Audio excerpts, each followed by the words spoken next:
Welcome to Faithful Bible Truths. Ang ating punggol dito ay buksan ang salita ng Diyos at sa biyaya ng Panginoon ay matapat na suriin ang mga talata ng Bible upang ating malaman ang mga katotohanan na tinuturo nito patungkol sa mga mahalagang doktrina at mga issues sa loob at labas ng iglesia sa panahon natin ngayon. Ang ating tatalakayin today ay Biblical Proofs Why Tithing is Not Obligatory for Christians, Part 10, Matthew 23:23.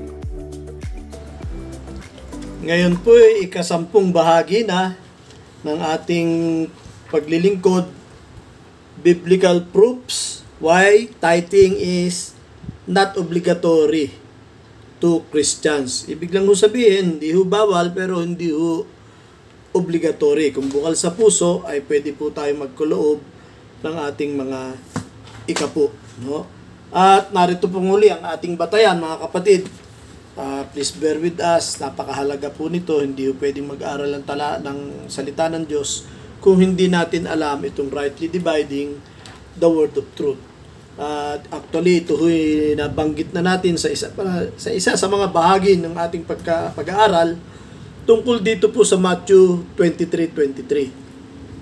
Na meron po kasing nagsasabi na doon daw po sa Matthew 23:23, ang sinasabi na weightier matters of the law ay yun daw yung pagbibigay ng ikapo. So, ipaglilingkod po natin, mga kapatid. Ano, tingnan natin, baka naman tama sila, no?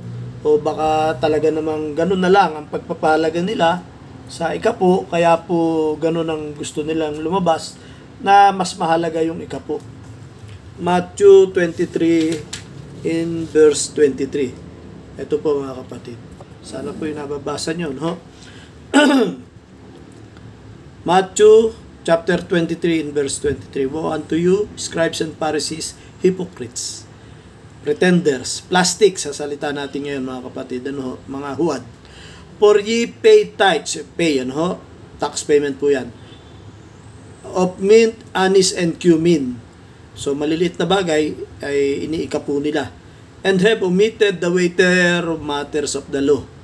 So, alin ho yung weightier matters of the law? Hindi po yung ikapo, mga kapatid. Yun lang po. So, masyado po silang obsessed doon sa tithes. Kaya yun po ang sinasabi nilang weightier matters of the law. Mali po, mga kapatid. Weightier matters of the law. Alin ho yun? Judgment, mercy, and faith. Katunayan, dito po ang ginamit na pronoun ay these.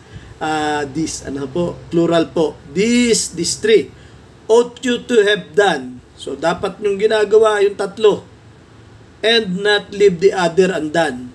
So, yung pagbabayad po ng 10% tax, ay wag po naman daw pababayaan. So, tama po yung sinabi nila na ito po ay salita ng Panginoong Jesus mismo, no? Katunayan, red letters po ito, mga kapatid. Red letters po. These are words of the Lord Jesus Christ Himself.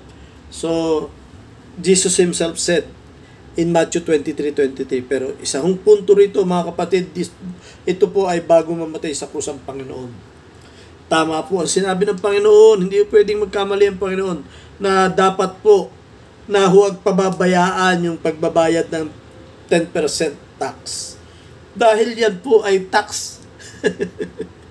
Hindi magtuturo ng mali ang Panginoon. Hindi niya pwede sabihin na hindi na dapat magbayad ng tax. Katunayan, doon sa isang pangangaral ng Panginoon, mayroong gustong sabihin natin, sumalakab sa Panginoon, dapat magbayad ng buwis sa Cesar. Sabi ng Panginoon, pakita niyo sa akin ang pera. Kaninong mukha ang nasa pera? Di sa Cesar. So yung pera, nandun ang mukha ng Cesar, ibigay niyo sa Cesar ang sa Cesar. Dahil po yung pera, hindi naman ho pwedeng iikapo. Nakuha niyo yung punto, mga kapatid. Yung pera sa Cesar. Dahil ang ikapo ho, yun hong tithes of the harvest mismo. Hindi ho iniikapo ang pera. So, malinaw po, walang kamali-mali ang sinabi ng Panginoon. Ang pinupunto lang po natin dito ay ang sinasabing, do not leave the other. Mali po yung printer, no? Paying tithes. No, huwag pababayaan yung paying tithes. Andan. Ang pinupunto po natin dito, mga kapatid, ang weightier matters of the law ay hindi yung pagbabayad ng ikapo, kundi yung tatlo. No? Do not leave the other undone. Judgment, mercy, and faith. At muli po mga kapatid, nais kong manawagan sa mga nakakadinig nito. Ito'y pinagkatiwala sa akin ng Diyos. Ako po hindi high-tech na tao. Pakitulungan po ninyo kami mga kapatid na ito po ay palaganapin natin. At kayo po naman ang mga may disagreement ay covet your cooperation na tayo po'y magkaisa kung tayo tunay na Kristiyano. Ay kontakin nyo po kami at pag-aralan natin ang bagay na ito. Muli po, we love you. God bless po. Magandang araw po. Kung kayo po ay may comments or questions regarding sa video na ito, we encourage you to leave it in the comment section. At kung sakali po na naging pagpapala ito sa inyo o liman sa mga videos sa aming channel, please subscribe and share it to others. Nais po namin kayong encourage na magpatuloy sa pag-aaral ng salita ng Diyos, kaya't inaanyayahan po namin kayo sa mga live stream ng aming mga gawain dito sa Jesus Christ Baptist Church, Santa Maria, Bulacan. At nandito po ang mga schedules ng aming mga gawain. God bless po.